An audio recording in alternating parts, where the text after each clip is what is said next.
السلام علیکم ورحمۃ اللہ وبرکاتہ۔ نحمدہ و نصلی علی رسولہ الکریم، اما بعد۔ میرے محترم بھائیوں اور میری پیاری بہنوں، جیسے کہ ہم سب واقف ہیں کہ ہمارے شعبان کورس کے تعلق سے یہ ہماری آج تیسری نشست ہے۔ پچھلی دو نشستوں میں چند ایک باتیں آپ حضرات کے سامنے کافی وضاحت کے ساتھ آئی ہیں۔ آج بھی چند ایک پوائنٹس لے کر کے میں آپ کے سامنے حاضر ہوا ہوں۔ پروردگار بدعات سے، خرافات سے بچنے کی ہمیں توفیق عطا فرمائے اور صحیح باتوں پر عمل کرنے کی توفیق عطا فرمائے۔ سب سے پہلے تو یہ بات جان لیجئے کہ ہمارے یہاں بہت سارے لوگ جو شعبان کی 14 اور 15 تاریخ کی درمیانی رات ہے، اس کا اصل نام جو ہے وہ شب برات ہے۔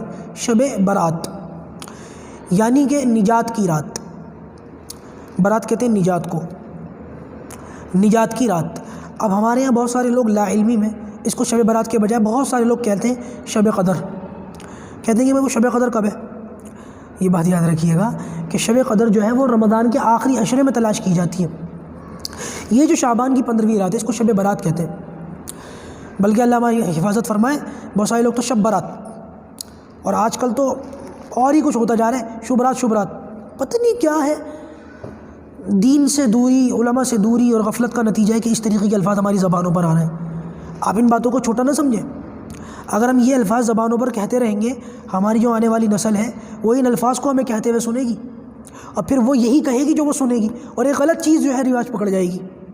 لہٰذا صحیح الفاظ کی ادائیگی زبانوں پر لایا کریں۔ ایسی بہت ساری چیزیں، بہت سارے لوگ کہتے ہیں آب زمزم کا پانی یہ ایک غلطی ہے، اور یہ ایک سنگین غلطی ہے۔ ہم اس کو چھوٹا سمجھ کے نظر انداز کر دیتے ہیں، آگے بڑھ جاتے ہیں۔ ایسی بہت ساری غلطیاں جن سے بچنے کی ضرورت ہے۔ بہرحال یہ جو شب برات ہے، نہ یہ شب قدر ہے، نہ شبرات ہے، نہ شبرات ہے، یہ ہے شب برات۔ یہ ایک بڑی فضیلت والی رات ہے، لیکن مسئلہ یہ ہے کہ مسلمانوں کی بہت بڑی تعداد ایسی ہے جنہوں نے اس رات کی فضیلت کا سرے سے انکار کر دیا۔ وہ کہتے ہیں اس کی کوئی فضیلت ہے ہی نہیں۔ بات دراصل یہ ہے کہ شب برات کے تعلق سے صحابہ کرام سے جو احادیث کا مجموعہ ہے، کچھ حدیثیں آئی ہیں، اور ان میں سے ایک دو حدیثیں شاید ایسی بھی ہیں کہ جن پر علماء نے کلام کیا ہے، مطلب وہ سند کے اعتبار سے ذرا کمزور ہیں، ضعیف ہیں، لیکن ان جو شب برات کے تعلق سے جو احادیث آئی ہیں اس کو بیان کرنے والے جو صحابہ کی تعداد ہے وہ 17 تک چلی گئی ہے۔ بلکہ حضرت مولانا مفتی تقی عثمانی صاحب نے اپنی کتاب اصلاح خطبات کے اندر تو یہاں تک جو ہے فرمایا کہ شب برات کی فضیلت کے تعلق سے جن صحابہ کرام سے روایت آتی ہے ان کی تعداد 21 ہے، 21 صحابہ کرام۔ تو لہٰذا علماء نے دو اصول بیان کیے ہیں یہاں پر۔ ایک اصول تو یہ ہے کہ اگر کسی جو ہے حدیث کے اندر کوئی ضعف آ جائے، کوئی کمزوری آ جائے، لیکن اس حدیث کی تائید میں کوئی دوسری حدیث مل جائے تو اس کا جو ضعف ہے وہ ختم ہو جاتا ہے اور وہ معتبر ہو جاتی ہے۔ لہٰذا یہاں تو 21 کے قریب صحابہ کرام سے روایتیں ملتی ہیں، تو پتہ یہ چلا کہ اس کی اوتھینٹسٹی تو پھر بہت اچھے لیول پر ہے۔ دوسرا اصول علماء نے یہ بیان فرمایا کہ اگر مان بھی لیں، بالفرض محال مان لیں کہ شب برات کے تعلق سے جو حدیثیں ملتی ہیں وہ سند کے اعتبار سے کمزور ہیں، تب بھی علماء کا اصول یہ ہے کہ فضائل کے اندر ضعیف احادیث کا اعتبار کیا جاتا ہے، اس پر عمل کیا جاتا ہے۔ محدثین کا باقاعدہ اس پر ایک اصول ہے، اور بڑی لمبی چوڑی تفصیلات ہیں کتابوں کے اندر۔ تو بہرحال یاد رکھیں، یہ دو اصول اگر سامنے رکھیں تو پتہ یہ چلے گا کہ شب برات کی فضیلت تو ہے، ایسی ہے عام راتوں کی طرح نہیں ہے، کچھ نہ کچھ اس کی احادیث کے اندر فضیلت ملتی ہے، اس کو نظر انداز کرنا حماقت ہوگی۔ دراصل بات یہ ہے کہ شیطان جو ہے اس کی دو محنتیں ہیں۔ ایک محنت تو شیطان کی یہ ہے کہ لوگوں کو سیرے سے عمل ہی نہ کرنے دیا جائے، عمل سے روک دیا جائے، اور دوسری محنت شیطان کی یہ ہے کہ اگر کوئی شخص عمل کر لے اس پر جو اس کو اجر ملے گا کیسے اس کو برباد کرے۔ پہلی کوشش تو یہ ہے کہ عمل ہی نہ کرنے دیا جائے، اور دوسری کوشش یہ کہ کوئی عمل کر لے تو اس کا عمل کیسے برباد کر دیا جائے۔ لہٰذا جن کا بھی میں نے ذکر کیا کہ شب برات کی فضیلت کا سرے سے انکار کر دیا، وہ شیطان کے اس پھندے میں آ گئے کہ سرے سے عبادت ہی نہیں کرنے دینی۔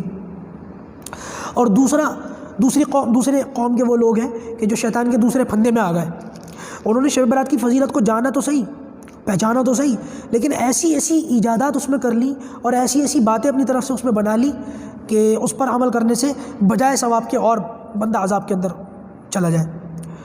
آپ دیکھیں کہ ہمارے یہاں بہت سارے لوگوں کا مزاج کیا ہے، شب برات کے اندر رکوع سجدے کرو یا نہ کرو، ذکر نوافل تسبیح قرآن کی تلاوت کرو یا نہ کرو، لیکن حلوہ ضرور پکاؤ۔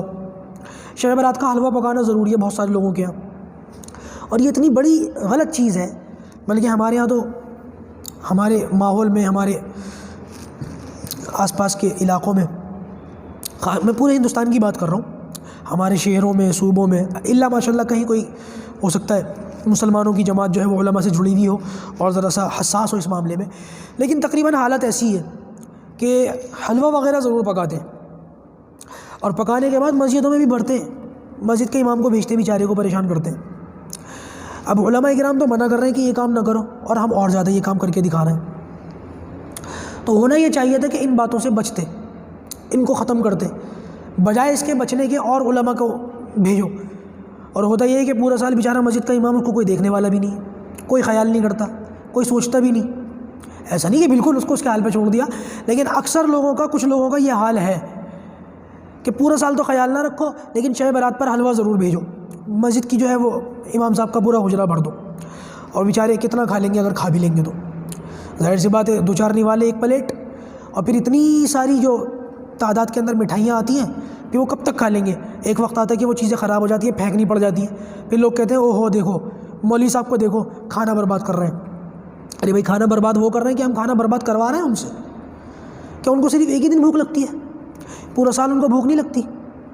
ضرورت اس بات کی ہے کہ اگر ہمیں علماء سے محبت ہے، اور بے شک آپ لوگوں کو محبت ہے، میں اس میں اللہ نہ کرے شک نہیں کر رہا، یقیناً آپ لوگوں کو علماء سے محبت ہے، جبھی تو آپ لوگ ان باتوں کو دیکھ اور سن رہے ہیں، لیکن علماء سے محبت کے جو اظہار کا طریقہ ہے وہ ہمارا درست نہیں ہے بھائی، اس کو بدلنے کی ضرورت ہے۔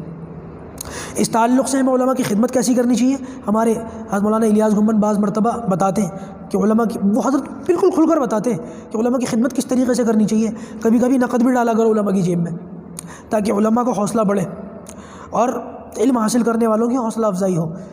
خیر، یہ باتیں تو حضرت کہتے ہیں، میں نے ان کی ایک آدھ بات صرف نقل کر دی۔ میں اپنے مدعے کی طرف آتا ہوں، وہ یہ کہ چند ایک ایسے اعمال جن کا ان باتوں سے کوئی تعلق نہیں ہے، اس میں لگ جانا۔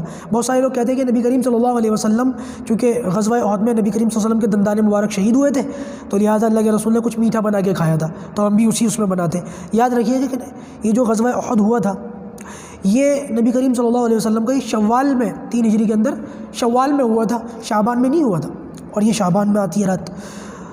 اگر آپ کو حلوہ وغیرہ پکانا ہے تو کسی اور موقع پر، کسی اور دن، 1-2 دن اوپر کر لیں یا نیچے کر لیں، پیچھے کر لیں۔ حلوہ اپنی ذات میں کوئی ناپاک یا نجس چیز تھوڑی ہے، بس یہ ہے کہ اس دن خاص کرنا یہ ٹھیک نہیں ہے۔ دوسری چیز، بعض علاقوں میں پتہ یہ چلتا ہے کہ وہ آتش بازی کا مزاج ہے، پٹاخے چھوڑنے کا مزاج ہے، غلط ہے۔ ویسے ہی ہمارا ماحول آلودگی کا جو ہے شکار ہے، ہمارا ہوا پانی اور ہمارا کلائمیٹ جو ہے بہت زیادہ خطرناک لیول پر جا چکا ہے۔ ان چیزوں سے کیا ہوگا؟ یہ تو ویسے بھی مجھے لگتا نہیں کہ شب برات تو کیا ہے، تو ویسے بھی آتش بازی کرنا تو سال میں کبھی بھی درست نہیں ہے، پیسے کی بربادی اور ماحول کو خراب کرنا، کیا ہوگا اس سے؟ اور ایک تیسری سب سے خطرناک چیز جو ہمیں اپنے ماحول کے اندر دیکھنے کو ملتی ہے، وہ یہ کہ نوجوانوں کا بائکوں پر، سڑکوں کے اوپر نکل جانا۔ ایسا لگتا ہے، اللہ حفاظت فرمائے، میرے شاید الفاظ سخت ہو جائیں، ایسا لگتا ہے جیسے جیل سے قیدی چھوٹ کر آیا ہے۔ ایسے ایک ایک پہیے پر گاڑی چلانا، سٹنٹ کرنا، اوور اسپیڈ گاڑی چلانا، پھر وہ نظارے ہمارے آنکھوں کے سامنے کہ ایکسیڈنٹ ہو جاتا ہے، زخمی ہو جاتے ہیں، سر پھوٹتا ہے، منہ ٹوٹتا ہے، گھٹنا ٹوٹ جاتا ہے، دانت ٹوٹ جاتے ہیں، آنکھیں ٹوٹ جاتی، اللہ معاف کرے، آنکھیں پھوٹ جاتی ہیں۔ بعض کیسز کے اندر تو پتہ یہ چلتا ہے کہ نوجوان بیچارہ مر جاتا ہے، کئی لوگ مر بھی چکے ہیں ان حادثات کی وجہ سے۔ اس رات کے اندر سڑکوں پر نکلنا اور بائک سٹنٹ کرنا، یہ تو بالکل ہی لغویات میں سے کوئی ان کا ثبوت کیا، بلکہ تو اخلاقی اعتبار سے بھی کوئی اچھا عمل نہیں ہے۔ اور ہماری ان حرکتوں کی وجہ سے پولیس والوں کو، گورنمنٹ کو پریشانیاں ہوتی ہیں۔ گورنمنٹ کیا کرتی ہے؟ پولیس والوں کو پھر یہ آرڈر دیتی ہے کہ اس رات میں راستے بند کر دو۔ ہم نے دیکھا ہے اکثر راستے بند ہو جاتے ہیں، اور ان راستوں کے بند ہونے کی وجہ سے اگر کوئی بیچارہ ایمرجنسی مریض ہو جس کو ہاسپٹل لے جانے کی فوراً ضرورت پڑے، اس کو کتنی پریشانیوں کا سامنا ہوتا ہے ہماری ان باتوں کی وجہ سے۔ لہذا یہ چیزیں ختم کریں۔ نوجوانوں سے خاص طور سے درخواست کروں گا، یہ رات عبادت کی ہے، سڑکوں پر جو ہے آوارہ گھومنے کے لیے نہیں ہے، بائکیں چلانے کے لیے اور اسٹنٹ مارنے کے لیے نہیں ہے، بلکہ یہاں ہمارے جو ماں باپ ہوتے ہیں ان کی بھی ایک ذمہ داری بنتی ہے کہ کبھی بھی اپنے بچوں کو اس طریقے کی چیزیں، اب دیکھیں بائک وہ خرید کر تو نہیں لایا، بائک کے پیسے کس نے دیے، بائک کس نے دی؟ ماں باپ کی یہاں ذمہ داری ہے کہ بچوں کو خاص طور سے اس رات کے اندر سمجھائیں، اپنے پاس بٹھائیں دوستوں کی طرح، اور چابی وغیرہ نہ دے گاڑی کی۔ یہاں پر ماں باپ کی بھی ذمہ داری ہے کہ وہ اپنے بچوں کو ان چیزوں سے بچانے کے لیے، دور رکھنے کے لیے تھوڑا سا سختی کے ساتھ کام لیں اگر ضرورت پڑے تو، لیکن بہرحال ان چیزوں سے بچیں اور اپنے بچوں کو بھی روکیں۔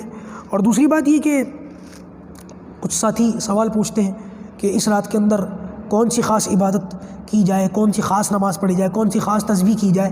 تو یاد رکھیے گا کہ شب برات کے اندر عبادت تو کرنی ہے، لیکن کوئی خاص عبادت کا طریقہ نہیں ہے، کوئی خاص تسبیح نہیں ہے، کوئی خاص نماز نہیں ہے. جو جس طریقے سے چاہے وہ ویسے عبادت کرے. کوئی نماز پڑھنا چاہے تو نماز پڑھ لے، کوئی تلاوت کرنا چاہے، کوئی ذکر اور تسبیح کرنا چاہے، کوئی درود شریف پڑھنا چاہے، تو جس طریقے سے چاہے آزاد ہے، اس طریقے سے عبادت کر سکتا ہے. میں یہ بہتر اور مناسب سمجھتا ہوں کہ لوگوں کو چاہیے کہ اس رات میں جو ہے وہ اپنی چھوٹی ہوئی نمازیں، اپنی قضا نمازوں کو پورا کریں. اگر کسی کی نمازیں نہیں ہیں تو بہت اچھی بات، سبحان اللہ. لیکن اگر کسی کے ذمے اپنی پچھلی نمازیں چھوٹی ہوئی ہیں تو ان چھوٹی ہوئی نمازوں کا حساب لگا کر ان کی قضا کرے تو اس کا بڑا فائدہ ہوگا. انشاءاللہ باقی کی باتیں اگلی نشست کے اندر عرض کی جائیں گی. اللہ تعالیٰ عمل کی توفیق عطا